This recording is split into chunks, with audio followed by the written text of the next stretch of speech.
नमो भगवते वासुदेवाय। जय श्री हरि। भाद्रपद मास के कृष्ण पक्ष एकादशी तिथि के दिन अजा एकादशी व्रत रखा जाता है।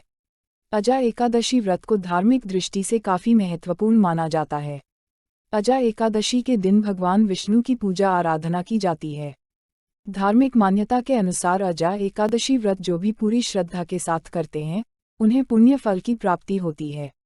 इतना ही नहीं, यहाँ तक कहा जाता है कि इस व्रत को करने से अश्वमेध यज्ञ के समान फल की प्राप्ति होती है।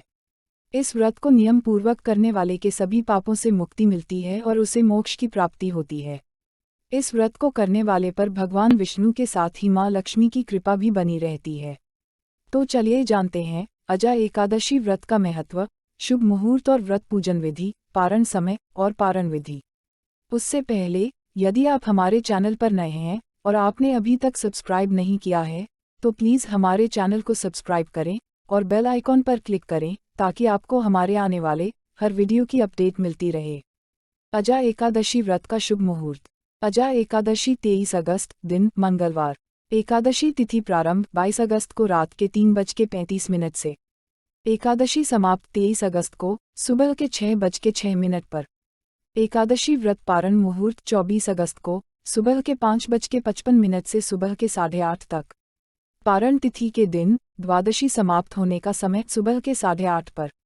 जय श्री हरि। एकादशी व्रत एवं पूजन विधि।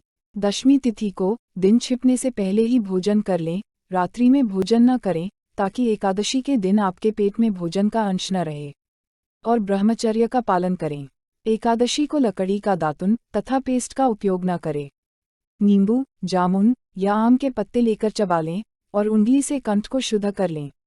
वृक्ष से पत्ता तोड़ना भी वर्जित है, अतः स्वयं गिरे हुए पत्ते का सेवन करें।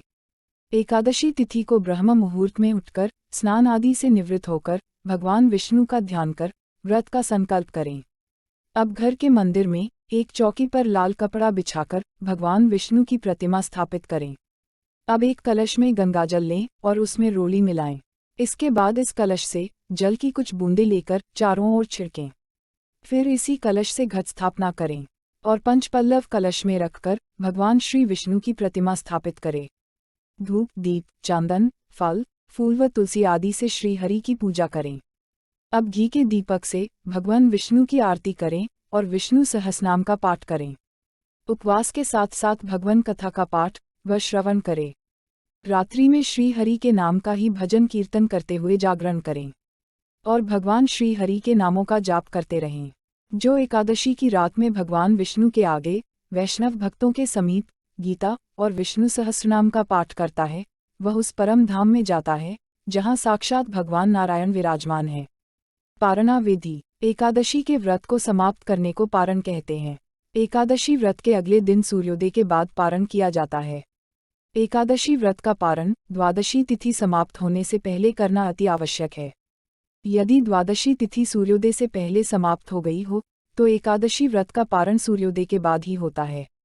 द्वादशी तिथि के भीतर पारण न करना पाप करने के समान होता है। एकादशी व्रत का पारण हरिवासर के दौरान भी नहीं करना चाहिए। जो श्रद्धालु व्रत कर रहे हैं उन्हें व्रत खोलने से पहले हरिवासर समाप्त होने की प्रतीक्षा करनी चाहिए। हरिवासर द्वादशी तिथि की पहली 1/4 अवधि है। व्रत तोड़ने के लिए सबसे उपयुक्त समय प्रातःकाल होता है। व्रत करने वाले श्रद्धालुओं को मध्याह्न के दौरान व्रत तोड़ने से बचना चाहिए।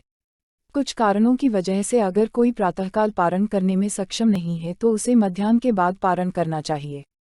एकादशी के व्रत का पारण द्वादशी तिथि यानी एकादशी के अगले दिन शुभ मुहूर्त में करें। सुबह जल्दी उठकर स्नान करने के पश्चात पूजन करें और भोजन बनाएं और भगवान श्री विष्णु को भोग लगाएं। किसी जरूरतमंद या फिर ब्राह्मण को भोजन करवाकर दान दक्षिणा देने के पश्चात सम्मानपूर्वक विदा करें। इसके पश्चात स्वयं प्रसाद ग्रहण करके व्रत खोलना चाहिए। जय श्री हरि। जय श्री राम।